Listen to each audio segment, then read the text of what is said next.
مرحبا بكم في قناة الإخبار الآن، القناة التي ستجدون ملخص الأحداث السياسية والرياضية. لا تنسى الاشتراك وتفعيل زر الجرس ليصلك كل جديد.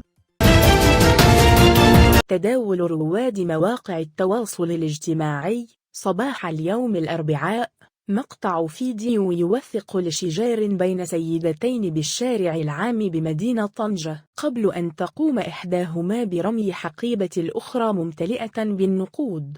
ووثق مقطع الفيديو شجار حادا بين السيدتين وكيف قامت إحداهما برمي حقيبة الأخرى وسط الشارع العام وهي ممتلئة بالنقود، ما جعل مجموعة من المواطنين يجمعون النقود التي تطايرت في السماء.